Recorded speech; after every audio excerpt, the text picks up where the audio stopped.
En el video de listas vimos que son mutables y ordenadas.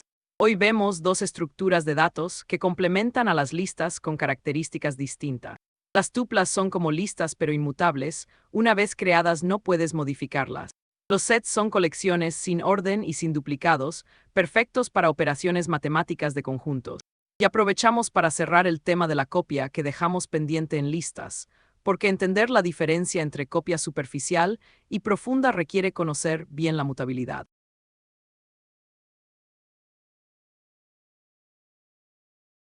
Una tupla se crea con paréntesis y los elementos separados por comas. También puedes crearla sin paréntesis, solo con las comas, aunque los paréntesis hacen el código más claro. El acceso por índice y el sleuthing funcionan igual que en listas y strings.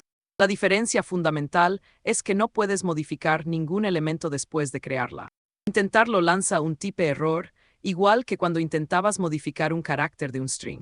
Las tuplas son más rápidas que las listas y ocupan menos memoria, lo que las hace ideales para datos que no van a cambiar, coordenadas, configuraciones constantes.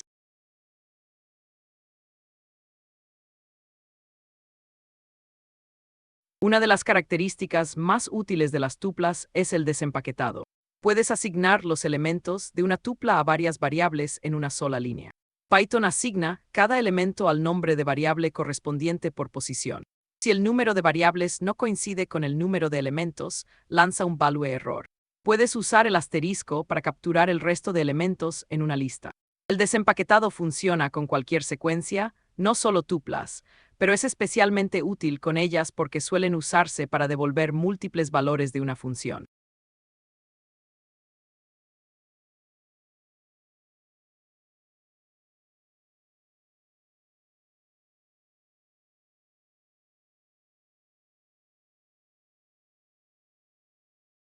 Un set es una colección sin orden y sin elementos duplicados. Se crea con llaves o con la función set.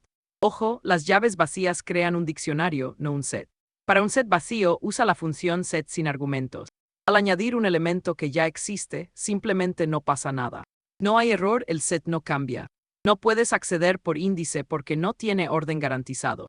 Pero puedes comprobar si un elemento está con in, y eso es extremadamente rápido en un set, mucho más que en una lista.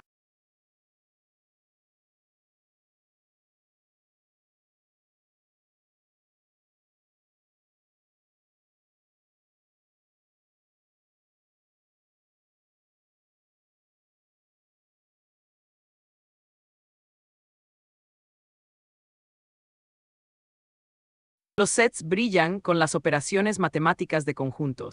La unión combina dos sets, devolviendo todos los elementos de ambos sin duplicados. La intersección devuelve solo los elementos que están en los dos sets a la vez. La diferencia devuelve los elementos que están en el primero pero no en el segundo.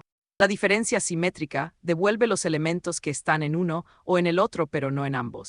Estas operaciones son muy útiles para comparar colecciones. Usuarios activos vs inactivos, permisos de un rol vs permisos de otro.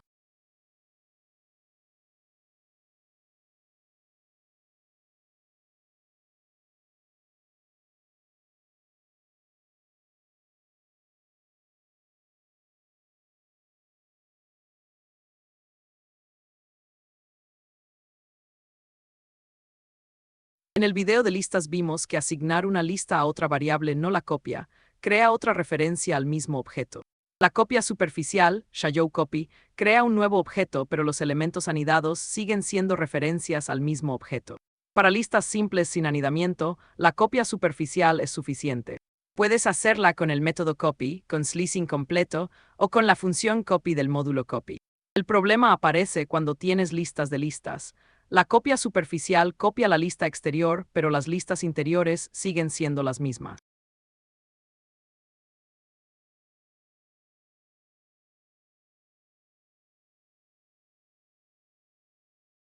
La copia profunda, depth copy, crea un objeto completamente independiente en todos los niveles. Copia la estructura exterior y también todos los objetos anidados recursivamente. Para hacerla importas el módulo copy y usas la función depth copy. Es más lenta y consume más memoria que la copia superficial, así que solo la usas cuando realmente la necesitas, cuando tienes estructuras anidadas que vas a modificar independientemente. La regla es simple: si tu estructura no tiene anidamiento, copia superficial. Si tiene anidamiento y vas a modificar las partes internas, copia profunda.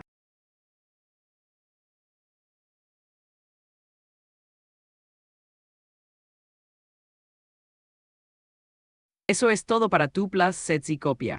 Tuplas para datos inmutables y desempaquetado elegante, sets para colecciones sin duplicados y operaciones de conjuntos, copia superficial para estructuras simples y copia profunda cuando hay anidamiento. Con esto ya conoces las 4 estructuras de datos fundamentales de Python: listas, tuplas, sets y diccionarios. En el próximo video vemos los diccionarios, que son la estructura más potente y versátil de toda. Dale al like y hasta el siguiente.